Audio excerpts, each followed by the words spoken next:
Halo Rebaners, gimana kabarnya? Menyapa kalian? Oke, sebelum saya membacakan cerita kolor kali ini, lebih baiknya kalian simetriskan tempat rebahan kalian, siapkan jago goreng, kencangkan sapu pengaman, dan lihat kanan kiri siapa tahu ada Mbak Kunti yang sedang kecekikan menertawakan kalian. Pencet tombol 1.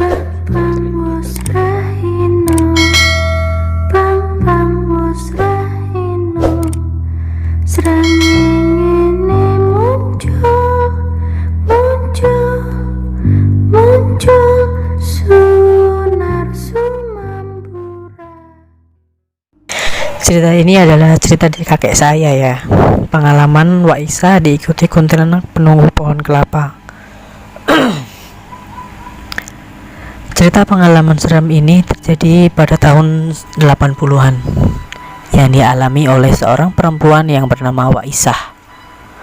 Umur Wak Isa waktu itu sekitaran 50 tahun dan sekarang beliau sudah meninggal dunia.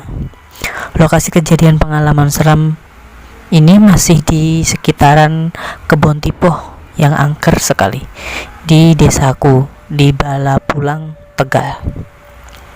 Sekitar tahun 80-an di desa Balapulang, kampung halaman saya, baru-barunya masuk listrik. Namun masih jarang orang yang memiliki pesawat televisi. Kadang ada yang menonton rame-rame di balai desa. Kadang ada pula yang menonton di rumah tetangga atau kerabat terdekat. Nah, kebetulan sekali saat itu kakek saya sudah memiliki televisi. Jadi ada beberapa kerabat yang kalau malam harinya suka datang ke rumah kakek untuk menonton acara televisi. Zaman segitu mah acara stasiun televisi hanya satu, yaitu TVRI. Acaranya pun yang nongol itu aja, tapi tetap aja ditonton karena itu adalah hiburan satu-satunya. Singkat kata, waktu sudah menunjukkan pukul 11 malam dan Wak Isah pun berpamitan untuk pulang ke rumahnya. Wak Isah ini adalah perempuan yang pemberani ya, karena jarak rumah Wak Isah menuju rumah kakek saya itu sekitar 300 meteran. Namun harus melewati kebun tipoh yang terkenal angker. Walau di desa Balapulang sudah ada listrik, namun belum semua orang mampu untuk menerangi jalan di kebun tipoh itu. Jadinya kalau malam di kebun tipoh itu sangat gelap. Di pinggir kebun tipoh itu untuk membatasi jalan dan kebun dikasihlah pagar-pagar dari anyaman bambu.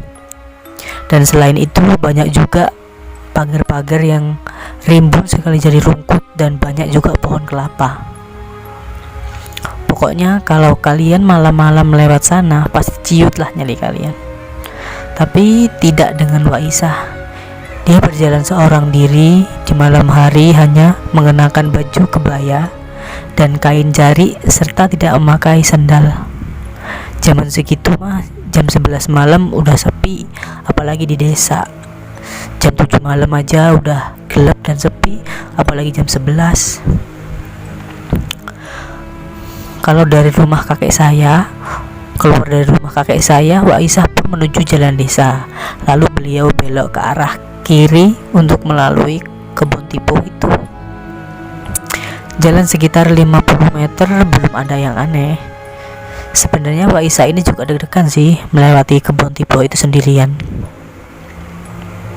Tapi mau bagaimana lagi, karena itu adalah jalan satu-satunya menuju ke rumahnya. Sekitar 20 meteran, tiba-tiba Wak Isah pun mendengar ada suara yang jatuh dari atas. Krusek-krusek gedebuk. Seperti itu kira-kira suaranya ya. Wak Isah kaget dan keluar kata-kata yang biasa ia ucapkan karena beliau ini latah. Namun Wak Isah bukannya lari, tapi malah mendekati suara yang jatuh itu dan mengucapkan dalam bahasa Tegal, "Dih anak belara sempal, lumayan kena nggo kayu. Ih, ada daun pohon kelapa yang jatuh, lumayan buat kayu bakar," ucap Wak Isah waktu itu. Lalu Aisyah mengambil dahan pohon kelapa yang jatuh tersebut, memegang bagian dahan dan yang besar dan menariknya. Jadi posisi Aisyah itu di depan dan pohonnya itu di belakang karena ditarik oleh Aisyah. Lalu nggak berapa lama setelah Aisyah menarik dahan pohon kelapa itu, tiba-tiba ada suara, enak ecol, hihihihi. Sontak Aisyah pun kaget. Kok tahu-tahu ada suara perempuan lain? Aisyah menengok ke belakang.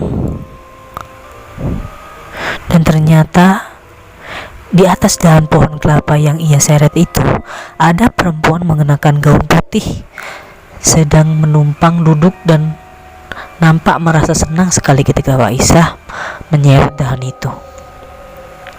Siapa koen?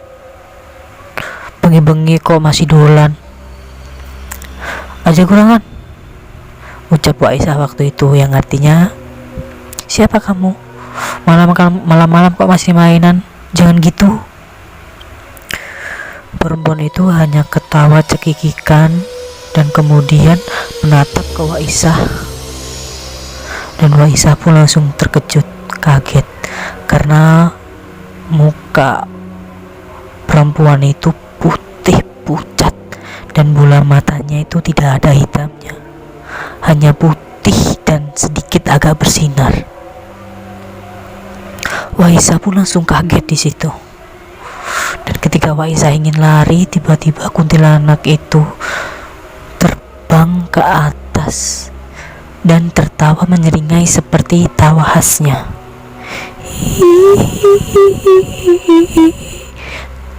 Tiba-tiba kuntilanak itu terbang dan menghilang ke atas. Seketika Aisyah pun langsung lari terbirit-birit menuju ke rumahnya, lalu menutup pintu, dikunci, dan Aisyah pun langsung tertidur dalam keadaan ketakutan malam itu.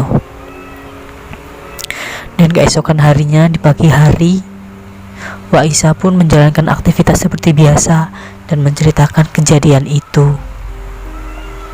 Setelah Aisyah menceritakan kejadian itu, ada banyak sekali dan orang yang bertanya ke Aisyah benarkah atau tidak. Dan tiba-tiba berita itu menjadi berita heboh di desanya. Dan dari situlah ada julukan kuntilanak penunggu pohon kelapa. Dan setelah itu juga Aisyah tidak pernah menonton TV di rumah kakek saya, karena Aisyah mungkin takut untuk melewati kebun tipuh yang harus ia lewati malam-malam itu. Oke teman-teman, itu adalah cerita horor dari Tegal yang dikirimkan oleh dari seorang laki-laki yang tidak mau disebutkan namanya sih. Dia hanya menyebutkan tempat dan desa dia lahir. Dan juga jika kalian semua ingin mengirimkan cerita atau cerita kalian, cerita tetangga, cerita orang tua, cerita adik, cerita kakak, cerita apa-apa basing-basing, yang penting cerita itu cerita horor, kalian bisa mengirimkannya lewat DM Instagram saya atau email saya. Silahkan cari di deskripsi. Oke? Untuk kalian semua yang menonton, terima kasih sudah mendengarkan suara saya yang sumbang tapi cukup menghibur. Sekian. Ada suara motor lagi. Oke, sekian dari saya. Assalamualaikum warahmatullahi wabarakatuh.